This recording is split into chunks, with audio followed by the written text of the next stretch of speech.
Good morning, everyone. How are you guys doing today? Today is Thursday, so you're getting another update video today. And the reason you're getting the video today is because I did go to the fetal medical doctor today to check Peanut's heart. So we're going to do an update on that. So if you're new to my channel, hey, welcome. Hope you stay a while. Hit thumbs up. And if you've been here before, thank you for coming back and walking this journey with me. I'm truly grateful for all of you guys. So yes, today is the 22nd of April, and what is going on? So I had my fetal medical appointment this morning, and we're going to talk about that. And I'm going to kind of do a little bit of a chit chat. And I think I'm going to start with the chit chat first. And the reason I'm going to do the chit chat is because I've been getting a lot of questions about my transfer. And because I have brought up using aspirin. So I'm going to tell you guys that really fast, just so you guys get a general idea.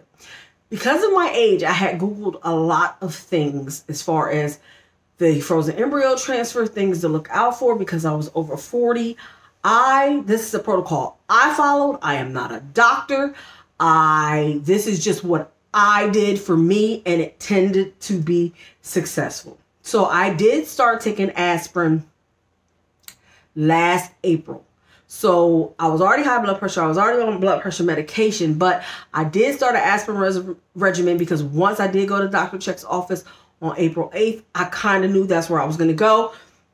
Kind of knew I was going to do the procedure there. So I wanted to get my body prepared. Now, for those of you who really don't know my journey, in January, January of 2020, I found out I was diabetic. So before that, I had no clue I was diabetic.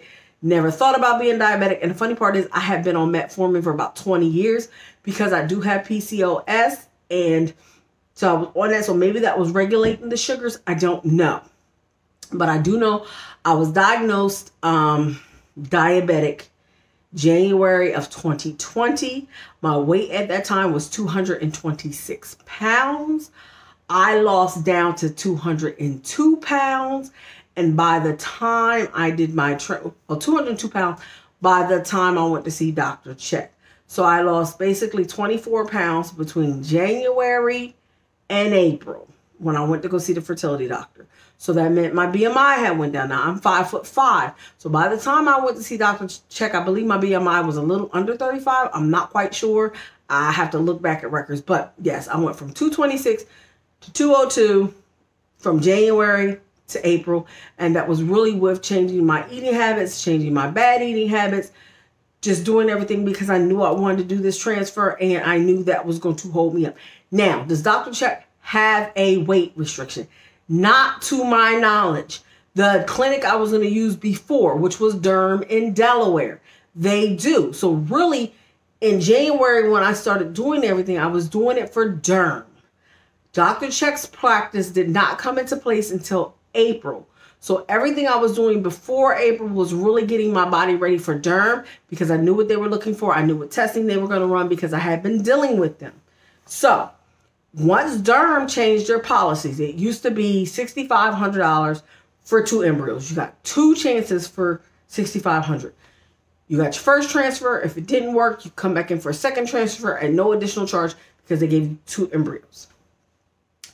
As of last, I want to say December of 19 or January of 20, they changed that policy. When they changed that policy that you only get 1 embryo for that price, I switched clinics because I felt like you just doubled your price basically because you were guaranteed 2 for $75 or for $7,065 and you just made that 1. So that means each time I do it, I got to pay this outrageous amount of money. There was no guarantee 1 was going to work. Not at my age. So it was my reasoning for leaving Durham. Durham has an excellent program. I know lots of people, lots of my friends who've gotten pregnant at Durham. That's how I knew about Durham. So I'm not saying anything's wrong with their program because it's not. What I'm saying for me, at my age, I needed at least a shot with 2 embryos. Let's just keep it real. I needed a shot with 2 embryos. I was 46 at the time, and I knew just from Googling, just from research, I was not going to be spending a whole bunch of money over and over again. And I feel like if the first time at Durham did not work with that 1 embryo, I may not be pregnant right now. And I may not have done it again because of financial reasons. So I needed to go to a practice where I at least got an option of 2. Dr. Check's practice came into play purely by accident. I'm on several groups on Facebook, and this older lady was like, oh, well, I did Check, and da-da-da-da-da. And I'm like, Dr. Check. So I inboxed her, asked her if I could inbox her. She said, sure. She told me all his information. This was like on a Monday night. On Tuesday morning, literally, I called his office. Tuesday or Wednesday. I think it might have been a Wednesday. I called his office. COVID had just really started shutting things down in March of 2020. This was the first week in April of 2020, and they had something available for April 8th of 2020. So literally within 4 or 5 days, I was in his office due to people canceling their appointments because of COVID and being scared, to go in. So I lucked up there. When I went in there, it was probably one of the longest doctor's appointments I've ever had with a fertility specialist, with an RE. He was amazing. He asked me questions that in 25 years of trying to get pregnant had never been asked of me before. He did a workup. Now, I'm going to be honest, y'all. I could have used my eggs. He actually wanted to use my eggs. He said, I don't see a problem why we can't. Looking at my medical history, my AMH and all that was actually really good for my age. And that might have been because of the PCOS. They say a lot of women with PCOS still have viable eggs, still have that. Here was the problem I had with using my eggs. How many of them would have been good quality eggs? So if I would have did IVF and tried with my eggs and said we got 20 eggs, what if none of them were any good? So then I was wasting money on a cycle. So when I first went to Dr. Check's office, my thought process was to use Sydney's eggs because she was a lot younger. We knew, she would have a better chance. We wanted to have a biological child from one of us, so we were going to use Sydney's eggs. But he came up with a thing where, hey, if you become a donor, you get the whole program for free. Well, who doesn't like free? Love free. Free is amazing. So we were going to go that route for free. It didn't work out that way. She said, well, give us a couple weeks. We'll find a match. There's always somebody looking for an African-American donor. Look at her. So we did everything. Sent the picture, sent everything. Paid for, I think it was like $400 and something in genetic testing for her. Did everything. Because of COVID, they weren't really getting African-American couples coming in looking for things. So it drug out from April to June. Come June at this point, I'm sorry, y'all. I got so much activity going on. April to June, I'm like, okay, this is 2 months. I knew in June I was a month from my birthday. So I called them and said, okay, what do y'all have on ice already? So that's when I started choosing and chose the original set of embryos that I chose, which were a biracial set of embryos. They fit our family dynamics. I love that her favorite color was purple, which is my favorite color. There was just so many things that were parallel. She was in the husband was in correction. Sydney's in correction. So there were so many parallels for those embryos that we were like, hey, perfect. Let's just go with this. So then I had to, now mind you, this whole time I had started aspirin. I was still on my other regimens. And y'all, even though they didn't tell me to take the metformin, I was still taking 500 milligrams of metformin a day. So I was continuing that. So I was getting my body, and I was taking a prenatal. So this was without any doctor's advice, anything like that. This was just what I was doing because it made sense to me. Get my body as prepared as possible because, like I said, I just knew this was going to be a one and done thing. This is what I have the money for. This is what we can do. Let's do it and let me get myself, because I already had things working against me. High blood pressure, diabetes, weight. There was just so many things against me that I literally had to purge myself and then build myself back up. And that's what I had to do. So picked the embryos, did all that. Everything looked good. I had, my tubes checked, which for years I was told were blocked. I was told my tubes were blocked. And the reason they check your tubes, even though they bypass your tubes in the procedure, is to make sure there's no infections, anything, something that has to be removed. They can cure it or fix it or whatever. So it does not hinder your transfer. So they do check these things. By the grace of God, and today I cannot tell you why, because that was my fourth. Do you hear me? My fourth dye test on my tubes. All first of the three ones said my tubes were blocked. The first one said one was blocked and one was clubbed. The other one said one was blocked and one was non-operable. The third one said one was blocked and we might have to operate on the other ones for it to be usable. So it was always something. Both my tubes were open. I seen the film. I seen what it was doing.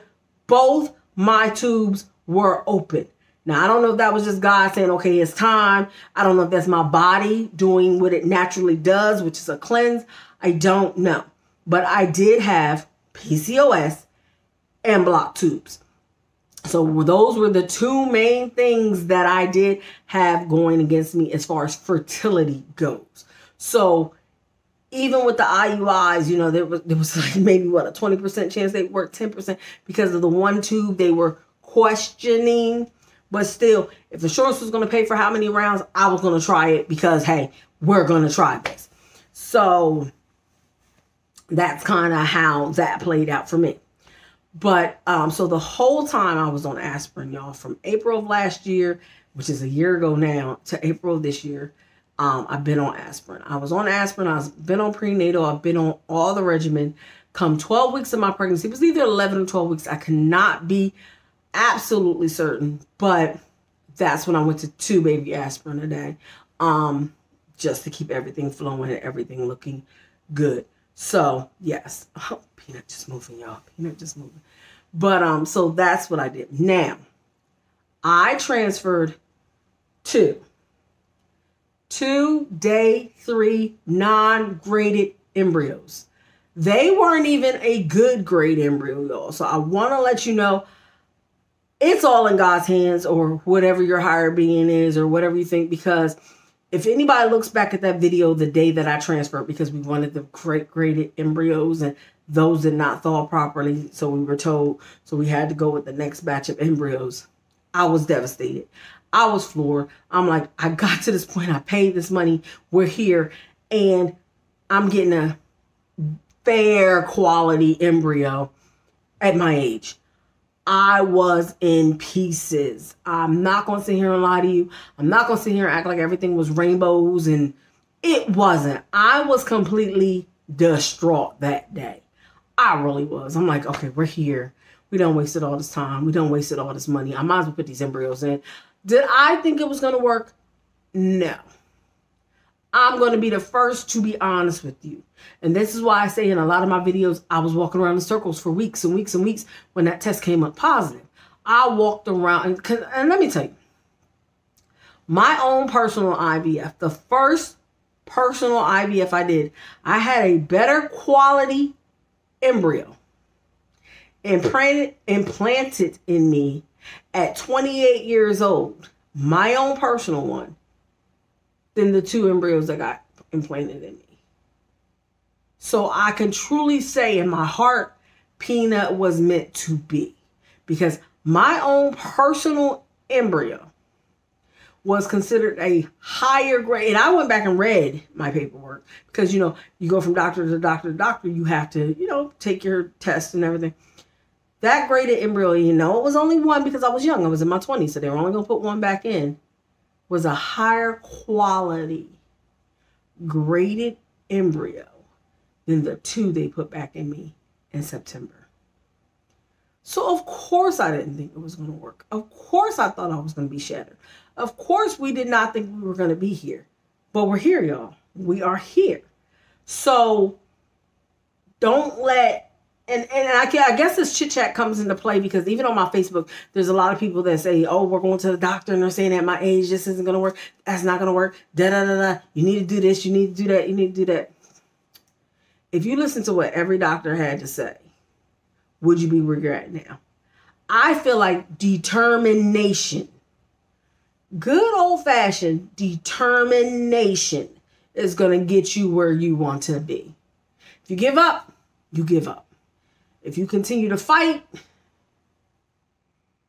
And I'm not going to say that, I just get emotional thinking about it, y'all. I'm not going to say that everybody's journey is going to end the same. Did I think I'd be sitting here 8 months pregnant a year after going to Dr. Check's office, even though he told me when I walked in there, oh, you will get pregnant. He told me that. I've heard that before. Difference is 26, 36, 46. Didn't happen at 26. Didn't happen at 36. Why the heck would it happen at 46? So when I tell you I was so surprised, and I'm still surprised, but I'm so grateful for my blessing. So those, for the people who've asked me, that was my regimen. 2 embryos, day 3, not great quality. We have 1 baby, 1 singleton coming. That's my peanut. If it would have been twins, I would have been over the moon. Y'all, twin girls, twin boys, boy, girl, anything. I would have been over the moon because then Peanut would have an instant sibling. But God works things out the way God works things out. So hopefully in the next year, I'm like, yay, we pregnant again. I don't know. But it's whatever God has in store for Sydney and I's journey. I don't know. But that aside, I just want to let people, because a lot of people were asking me individually what my regimen was. I'm getting emails. What's this? What's that? Excuse me. It's this heartburn, y'all. So I figured if I just did one.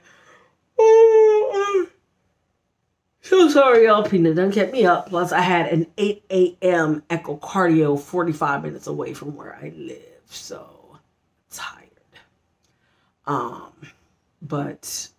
So let's talk about Peanut. So, not bad news, y'all. I already knew this, but some interesting news. So, I love my doctor. He makes a little heart for you. I don't know if you can see that. And then he lists everything. So, when I went to my 22-week echo for his heart, we knew there were some concerns. I think I did a test video about that, about him having a hole in his heart and about one of his valves pushing too much blood flow through him, or he's doing it too much. We knew that. So we did a follow-up for 10 weeks later to see if it corrected itself or not. So the hole is still there, which he said don't really be concerned about that. It will probably close itself up, get where it needs to be, but the hole is still there. And his placenta is starting to break down, y'all. He is forcing his own blood through. He is making up, he's compensating for the breakdown, which we knew that too. Women over 40, placentas tend to start breaking down a lot sooner. So I told him, and I think I told you in the video, that my scheduled induction is May 26th. He said that was a perfect date. He said he couldn't have did it any better himself because he would not let me go to 38 weeks, period. And he's going to be keeping his fingers crossed that I make it to 37 weeks. Right now, I'm thinking anywhere from about 35 and 5 to my 37 and 3, which May 26 would be my 37 and 3. So I'm giving myself that 2-week window right there that I really think Peanut's going to come.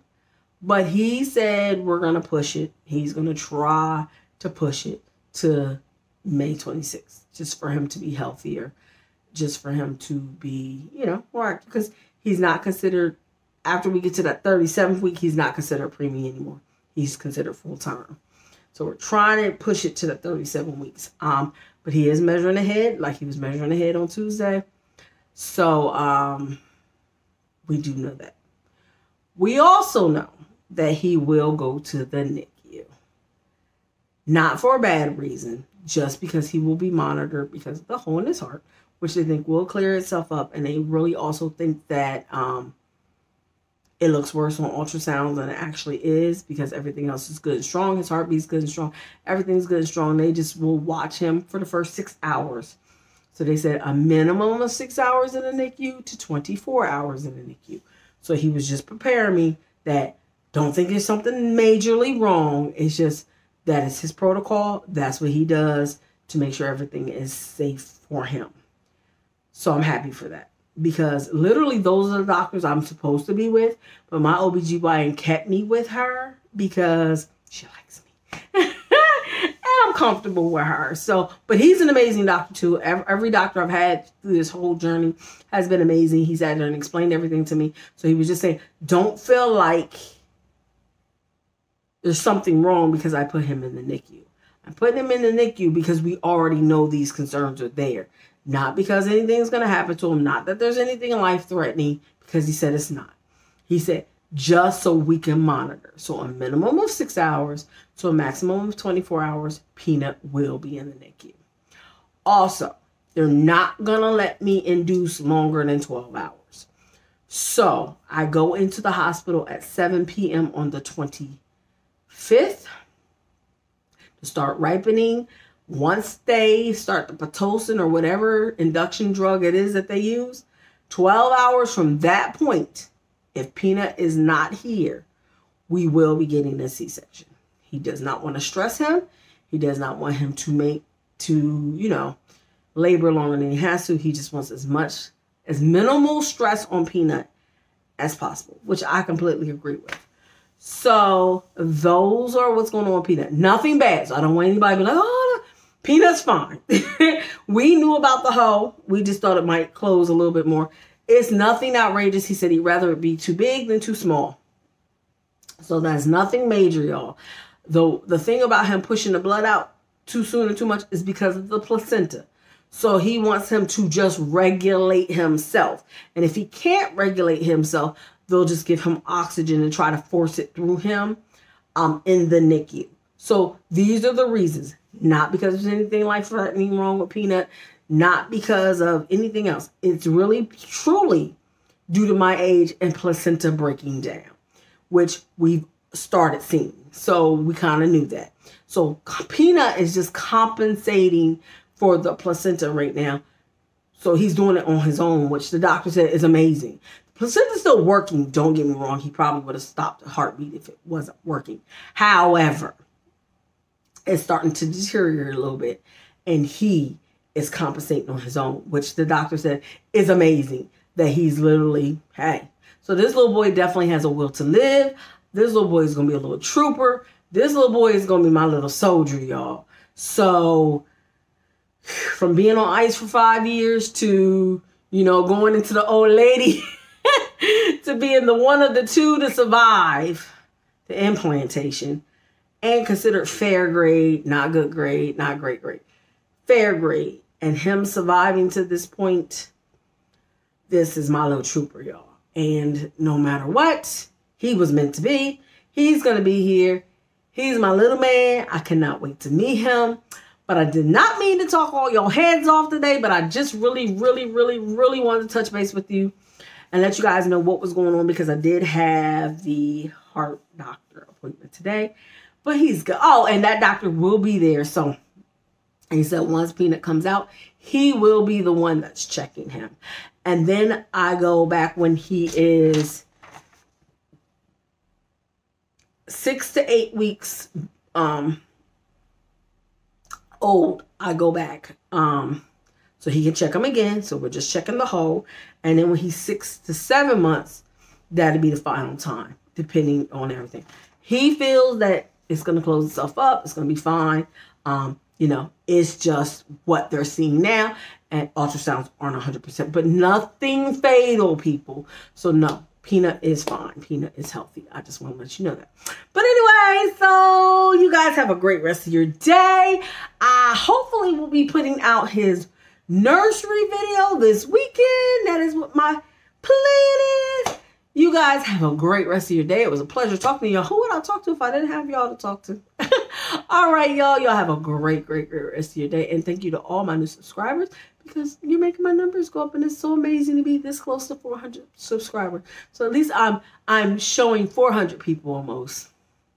The old lady with the baby. All right, y'all. Y'all have a great rest of your day.